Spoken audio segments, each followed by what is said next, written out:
Vamos lá, galera. Capítulo 5 agora é. Esse agora é pesado, hein? O Sermão do Monte. Não sei se vai ficar num vídeo só, porque é bastante coisa. Ao ver as multidões, Jesus subiu ao monte. Ele se assentou e os seus discípulos se aproximaram dele. Então ele passou a ensiná-los. Bem-aventurados os pobres em espírito, porque deles é o reino dos céus. Então vamos fazer assim, eu vou lendo e vou comentando aqui para ficar mais fácil. Então, bem-aventurados os pobres em espírito.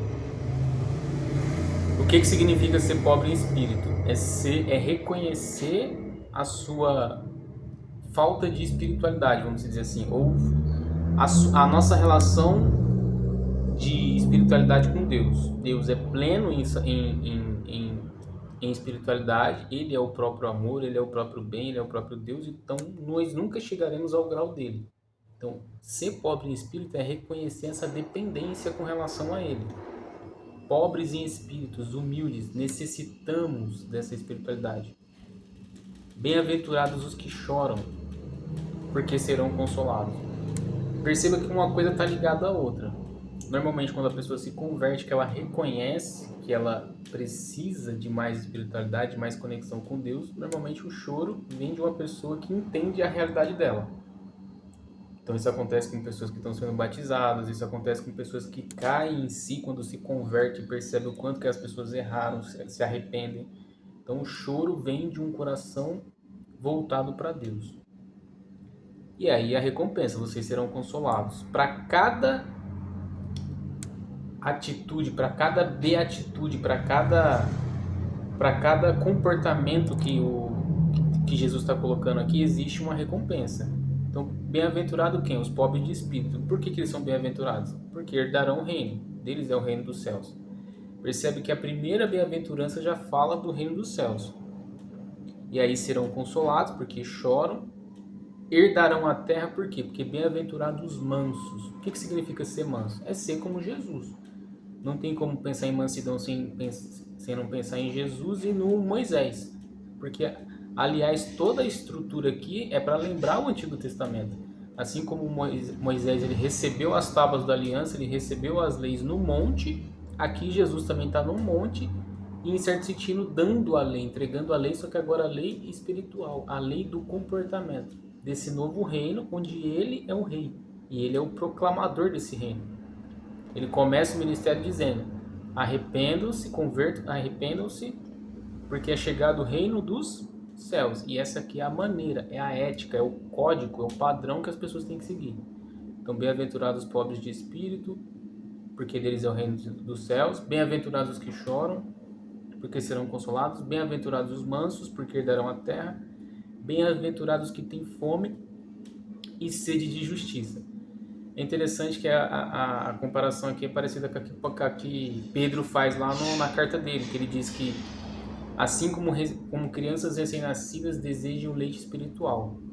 Então, como a pessoa que se converteu, ela sabe da espiritualidade dela, ela sabe da condição dela com relação a Deus, ela chora, ela quer ser consolada, então ela tem fome e sede de justiça, que é outra palavra de Jesus que ele diz lá no começo.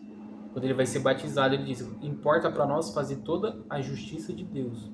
Então, os cristãos, as pessoas realmente convertidas, elas têm sede e fome de justiça.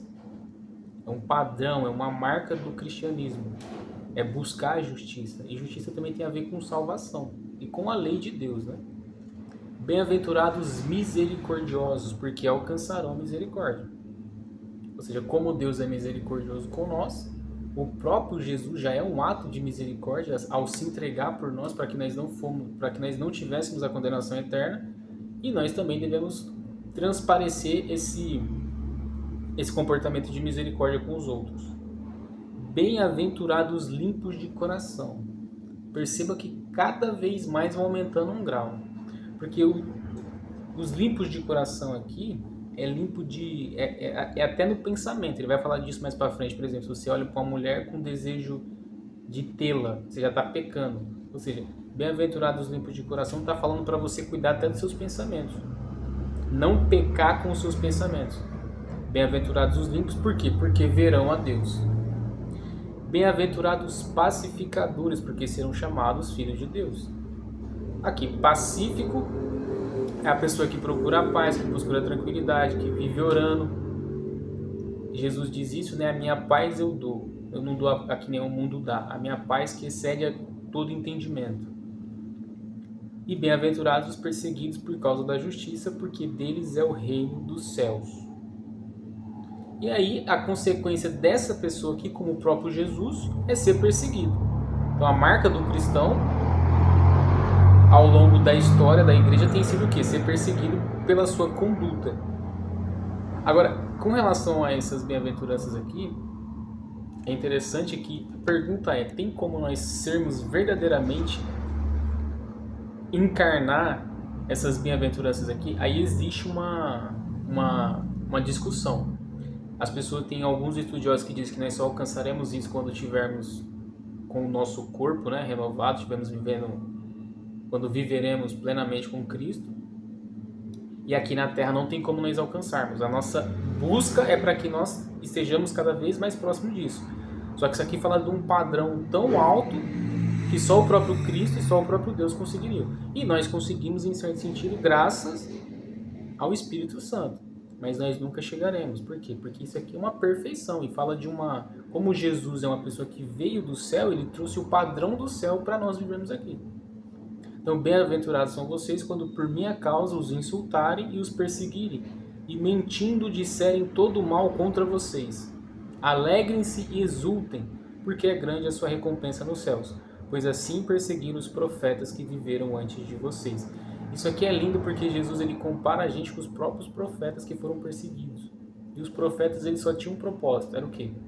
Como eles tinham o Espírito de Cristo, como diz lá em 1 Pedro, que aqueles profetas eles tinham o Espírito Santo, eles tinham o Espírito de Cristo, eles queriam saber quando que ia acontecer aquelas coisas que eles profetizaram, porque eles não viram acontecer, e está registrado agora para nós. E Jesus diz, alegrem-se, por quê? Porque da mesma forma que eles foram perseguidos por aquilo que eles falavam, e agora está sendo revelado para vocês, vocês que me seguirem também vão ser. Mas se alegrem e exultem, porque a glória que vocês vão ter é eterna. E aí ele vai começar a falar sobre o sal e a luz. Vocês são o sal da terra. Ora, se o sal vier a ser insípido, ou seja, sem sabor, como lhe restaurará o sabor? Para nada mais presta, senão para lançado fora, ser pisado pelos homens.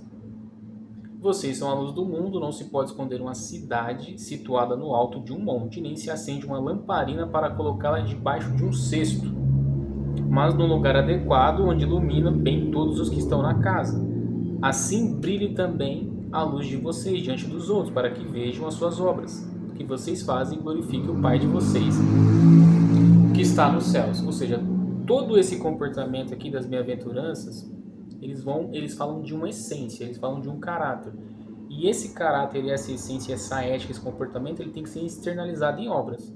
Por quê? Porque a nossa personalidade, a nossa essência, normalmente ela vai ter um tipo de atitude e vai causar consequências. E todas as consequências das nossas obras por seguir essas bem-aventuranças, esse comportamento, é para glorificar a Deus.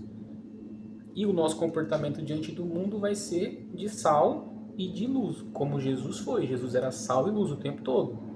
O que é o sal? Por que ele está falando de sal? Porque sal ele dá o sabor, ele diferencia algo. O sal é o que dá a diferença. Se você parar para pensar, come uma salada sem sal ou depois coloca sal, você vai ver que fica uma outra coisa. Por quê? Porque o sal ele traz o sabor. E o sal também ele purifica em certo sentido. Ele faz com que os alimentos antigamente eles não se entrassem em decomposição. Então eles utilizavam o sal para manter conservados os alimentos. Então a linguagem aqui é muito profunda. O sal, ou seja, se a gente tem sal e se a gente é sal, a gente não se contamina, a gente se purifica. Que é até interessante que o sal também hoje em dia ele é antisséptico, né? Ele é antisséptico, ou seja, ele não faz com que micro-organismos se proliferem. E você também você dá sabor. Você é o que se diferencia no mundo. Por isso que nós somos santos, separados. Tem a ver com o sal também. E luz, nós não podemos viver apagados. As pessoas têm que saber quem nós somos. Ou seja, a luz, assim brilhe também a luz de vocês diante dos outros, para que vejam as boas obras que vocês fazem e glorifiquem o Pai de vocês que está nos céus. E agora ele vai começar a falar sobre a lei, o ensino a respeito da lei. Só que eu vou deixar na segunda parte.